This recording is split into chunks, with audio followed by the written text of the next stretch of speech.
महाराजगंज में जिसने गोली मारी है वो यहीं लाया जाएगा, वो यहीं उसका इनकाउंटर होगा।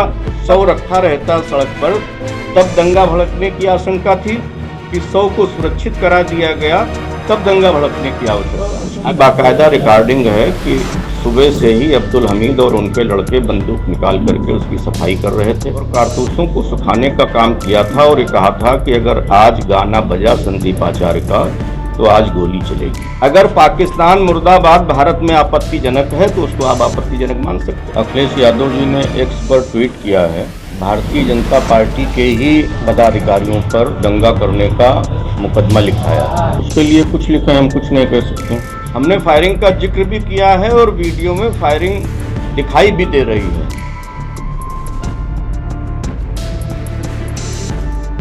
40 साल से मूर्तियों का विसर्जन होता है और उसी रास्ते से होता है। लगभग हर दूसरे तीसरे छत पर पीएसी खड़ी होती थी। इसके पहले लोगों ने बताया है कि गणेश पूजा में भी इस गाने पे आपत्ति उन लोगों ने जताई थी, लेकिन वो विषय न तो थानाध्यक्ष ने बताया न समितियों के लोगों ने बताया। और एक गोलू मिश्रा नाम का लड़का है रहुआ मंसूर का, जिसकी उम्र 13-14 साल है। वो अब्दुल हमीद के यहाँ काम करता है। उसकी बाकायदा रिकॉर्डिंग है कि सुबह से ही अब्दुल हमीद और उनके लड़के बंदूक निकाल करके उसकी सफाई कर रहे थे और कारतूसों को सुखाने का काम किया था और ये कहा था कि अगर आज गाना बजा संदीप आचार्य का तो आज गोली चलेगी। गाना आपत्ति समाज का था, संदीप आचार्य जी का गाना था और पाकिस्तान मुर्दाबाद बीच बीच में कहा जा रहा था। अगर पाकिस्तान मुर्दाबाद भारत में आपत्तिजनक है तो उसको आप आपत्तिजनक मान सकते हैं। अखिलेश यादव जी ने एक्स पर ट्वीट किया है कि भारतीय जनता पार्टी के विधायक ने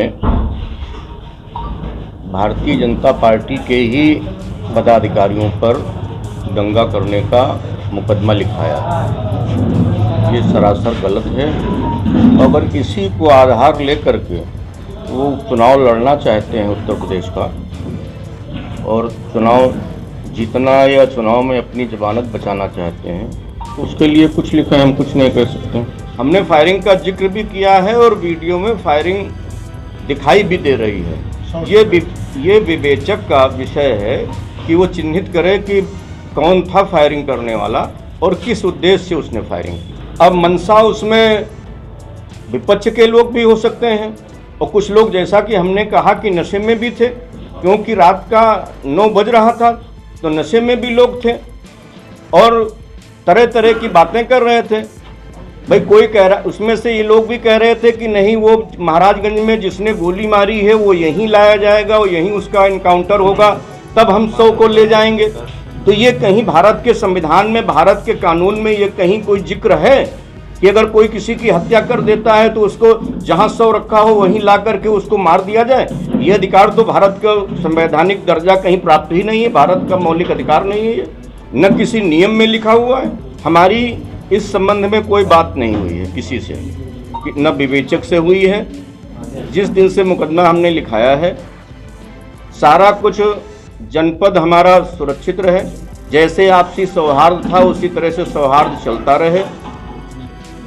बीच में फिर हम गए थे, परिवार के लोगों से मिले थे, उनकी सबकी, उनकी पत्नी की, उनके भाई की, उनके साले की, उनकी सास की, उनकी दोनों बहनों की, उनके माताजी की, उनके पिताजी की सारी बाइट हमारे पास सुरक्षित है 16 तारीख की, जिस पे उन्होंने कहा है कि हम माननीय मुख्यमंत्री जी के आश्वासन से और उनकी बातों से पूर्ण रूप से संतुष्ट हैं।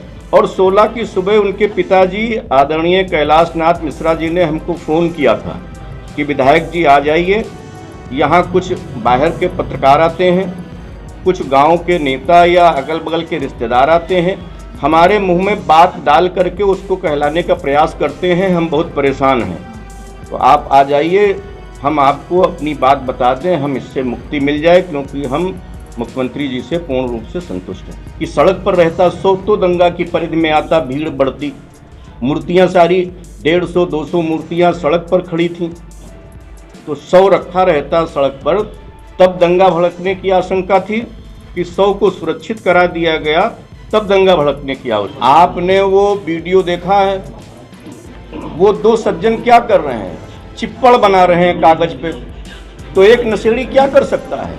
अगर आपको नशेड़ी की बातों पर विश्वास है तो फिर हम लोग, जैसे हम राजनीति करते हैं, आप भी समाज के चौथे स्तंभ हैं। अगर नशेड़ी के ऊपर विश्वास करेंगे, दोनों लोग आप बैठे हैं, और वो कह रहा है कि हाँ, को एक तो ये भी कह रहा है कि जिसका जब नंबर आ रहा था तब जला रहा था, तो कोई नंबर अलॉट था क्या? तो जो नशे में है वो नशे की क्रिया को कर रहा है। उसमें बलबा की धाराएं हैं, 147, 148, 149 जो पहले होती थी वो परिवर्तित होकर के 191 और उन धाराओं में परिवर्तित हो गई। उसमें एक धारा लगी हुई है, धारा 34 पहले थी, अब वो संशोधित हो गई है। वो लगी हुई है कि सबके जितने लोग थे वहाँ सबकी सहमति से ये कार्य किया गया, सारे लोग शामिल थे। तो वो विवेचक का काम है ना, हमको तो पता भी नहीं कि उसका विवेचक कौन है, न उसने बयान लिया है।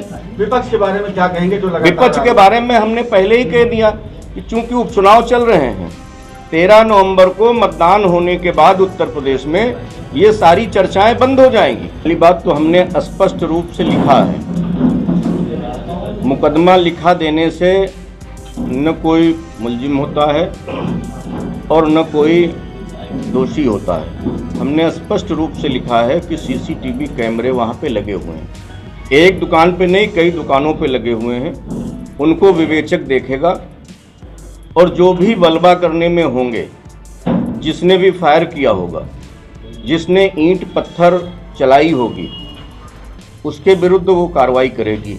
इसका महाराजगंज की घटना से कोई लेना देना नहीं है। और जहां बार बार भाजपा का जिक्र आता है, हमारे ख्याल से भाजपा का इसमें कोई नहीं है। बाद में जानकारी मिली कि अर्पित श्रीवास्तव भाजपा के भारतीय जनता युवा मोर्चा के नगर अध्यक्ष हैं। इसके अतिरिक्त भाजपा का मेरे विचार से कोई इसमें है नहीं। और उपद्रवी लोग थे, ज़्यादातर लोग नशे में थे और सब लोग ये कह रहे थे कि ये हमारा भाई है। जब हमने परिवार के लोगों से पूछा कि ये आपके भाई हैं, और जो लोग कह रहे थे कि हम इनके भाई हैं, वो शव के मुंह पर बैठे जा रहे थे।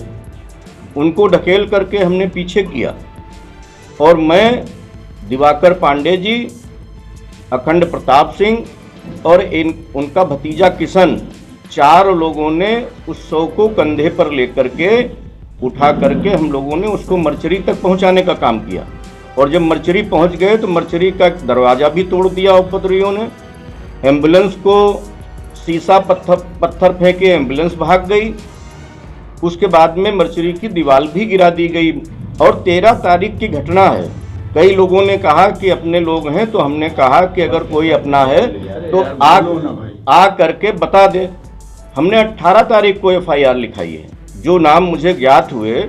और इसमें कहाँ से ये बात आ गई, अखिलेश जी हो या कोई अन्य नेता कह रहा हो कि भारतीय जनता पार्टी ने दंगा कराया, और भारतीय जनता पार्टी के नाम ही भारतीय जनता पार्टी के विधायक ने लिखा दिया कि ये अकारण एक माँ के बेटे को, एक पत्नी के पति को जिसकी हत्या हो गई थी, उसको सड़क पर रख करके एक राजनीतिक रूप दिया जा रहा था, राजनीतिक रंग दिया जा रहा था, लोगों को भड़काया जा रहा था। और उस भड़काने को रोकने के लिए और उसको सुरक्षित उठा करके हमने, और जिलाधिकारी और सिटी मजिस्ट्रेट, DIG, कमिश्नर, सारे लोग मौजूद थे। उन लोगों के साथ में जा करके अगर हमने मर्चरी में रखाने का काम किया है, अगर इसको दंगा कहते हैं अखिलेश यादव जी, तो इसका कोई जवाब नहीं है।